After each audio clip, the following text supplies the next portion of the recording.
Hello दोस्तों, स्वागत है आपका मेरे चैनल ज़िंदगी कुछ हकीकत कुछ फसाना पे। आज मैं आपके लिए लेकर आई हूँ सुभद्रा कुमारी चौहान जी के द्वारा लिखी कहानी अनुरोध। तो चलिए कहानी सुनना शुरू करते हैं। कल रात को मैं जा रहा हूँ। जी नहीं, अभी आप ना जा सकेंगे। आग्रह, अनुरोध और आदेश के स्वर में वीणा ने कहा। निरंजन के होठों पर हल्की मुस्कुराहट खेल गई। फिर बिना कुछ कहे ही उन्होंने अपने जेब से एक पत्र निकालकर वीणा के सामने फेंक दिया और शांत स्वर में बोले, मुझे तो कोई आपत्ति नहीं, आप इस पत्र को पढ़ लीजिए। इसके बाद भी यदि आपकी यही धारणा रही कि मैं ना जाऊं, तो जब तक आप ना कहेंगी मैं ना जाऊंगा। वीणा ने सर हिलाते हुए कहा, जी नहीं, रहने दीजिए। मैं कोई पत्र वत्र ना पढ़ूंगी और ना आपको जाने ही दूंगी। हल्की मुस्कुराहट के साथ निरंजन ने पत्र उठा लिया और बोले, आप ना पढ़ना चाहें तो भले ही ना पढ़ें, पर उनकी बात को काटते हुए वीणा ने कहा, अच्छा लाइए, जरा देखूं तो सही किसका पत्र है।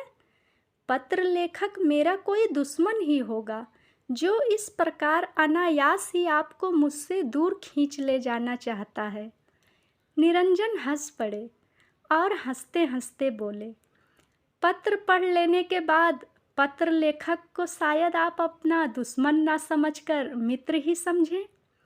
वीणा ने विरक्ति के भाव से कहा, जी नहीं, यह हो नहीं सकता।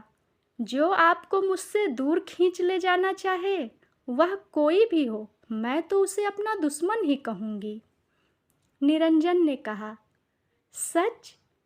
पर आप ऐसा क्यों सोचती हैं? वीणा ने निरंजन की बात नहीं सुनी। वह तो पत्र पढ़ रही थी जिसमें लिखा था, मेरे प्राणनाथ, 1 महीना पहले तुम्हारा पत्र आया था।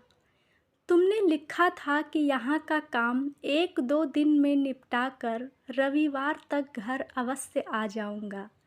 इसके बाद सोचो तो कितने रविवार निकल गए। रोज़ तुम्हारा रास्ता देखती हूँ। उधर से आने वाली हर एक ट्रेन के समय उत्सुकता से कान दरवाजे पर ही लगे रहते हैं। ऐसा मालूम होता है कि अब टांगा आया, अब दरवाजे पर रुका और अब तुम मेरे प्राण आकर मुझे क्या कहूँ। मैं जानती हूँ कि तुम अपना समय कहीं व्यर्थ ही नष्ट ना करते होगे, किंतु फिर भी जी नहीं मानता। यदि पंख होते तो उड़कर तुम्हारे पास पहुँच जाती। तुम कब तक आओगे? जीती हुई भी मरी से गई बीती हूँ। जब 2 पक्षियों को एक साथ देखती हूँ तो हृदय में हुक सी उठती है। क्या यह लिख सकोगे कि कब तक मुझे प्रतीक्षा करनी पड़ेगी? वैसे तुम्हारी इच्छा, जब आना चाहो, पर मेरा तो जी यही कहता है कि पत्र के उत्तर में स्वयं ही चले आओ। तुम्हारी।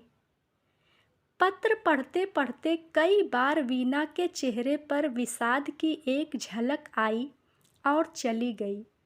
पढ़ने के पश्चात पत्र को उसने चुपचाप निरंजन की ओर बढ़ा दिया। निरंजन ने पत्र लेकर जेब में रख लिया।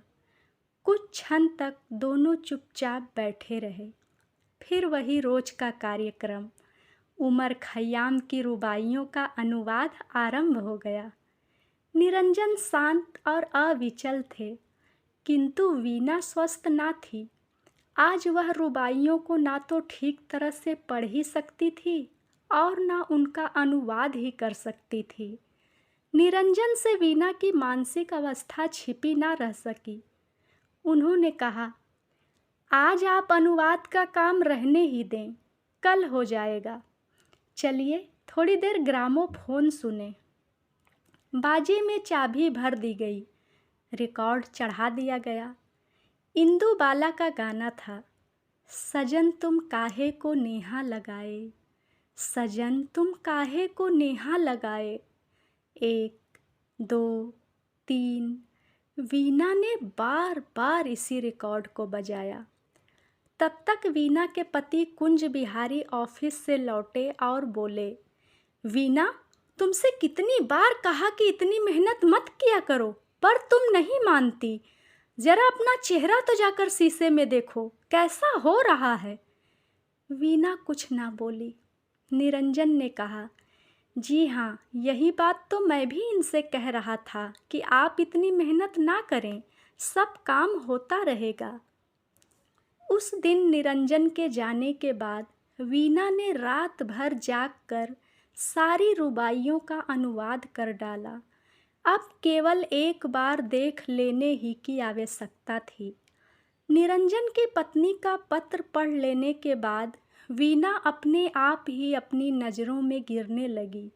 उसे ऐसा मालूम होता था कि निरंजन के प्रति उसका प्रेम स्वार्थ से परिपूर्ण है, क्योंकि उसे उनका साथ अच्छा लगता है और इसीलिए वह उन्हें अपने दुराग्रह से रोके जा रही है।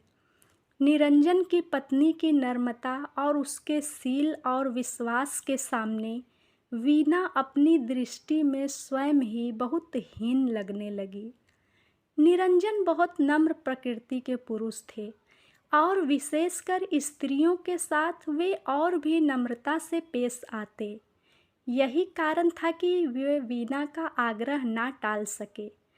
कई बार जाने का निश्चय करके भी वे ना जा सके, किंतु आज वीना ने सोचा कि अब मैं उन्हें कदापि न रोकूंगी, जाने ही दूंगी।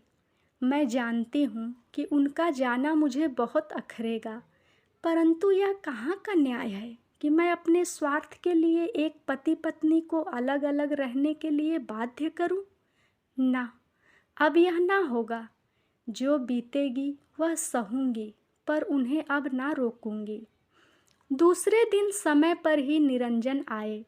वीना उन्हें ड्राइंग रूम में ही मिली। उन्हें देखते ही उठकर हंसती हुई बोली।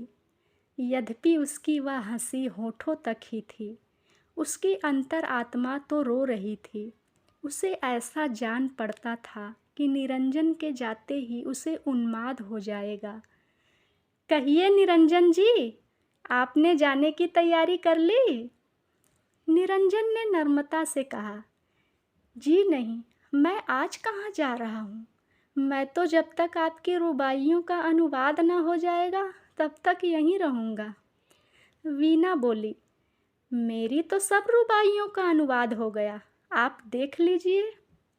आश्चर्य से निरंजन ने पूछा, सच?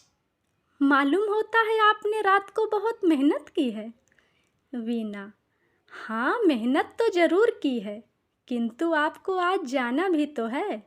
अब आप इन्हें देख लीजिए, 2-3 घंटे का काम है बस। निरंजन मुस्कुराते हुए बोले, क्यों, आप मुझसे नाराज़ हो गईं क्या? आप मुझे इतनी जल्दी क्यों भेजना चाहती हैं? मैं आराम से चला जाऊंगा। वीना ने निरंजन पर एक मार्मिक दृष्टि डालते हुए कहा, निरंजन जी, मैं नाराज़ होंगी आपसे? क्या आपका हृदय इस पर विश्वास कर सकता है? मैं तो जानती हूँ कभी ना करेगा, किंतु जिस प्रकार आप इतने दिनों तक मेरे आग्रह से रुके रहे, उसी प्रकार मेरे अनुरोध से आप आज रात को गाड़ी से चले जाइए। निरंजन ने दृष्टि उठाकर एक बार वीना की ओर देखा, फिर वह अनुवाद की हुई रुबाइयों को देखने लगे। कहानी समाप्त हुई। कहानी सुनने के लिए आपका बहुत बहुत धन्यवाद। दोस्तों, मेरा भी आपसे एक अनुरोध है, अगर आपको ये कहानी अच्छी लगी है तो इसे ढेर सारा लाइक और शेयर करें।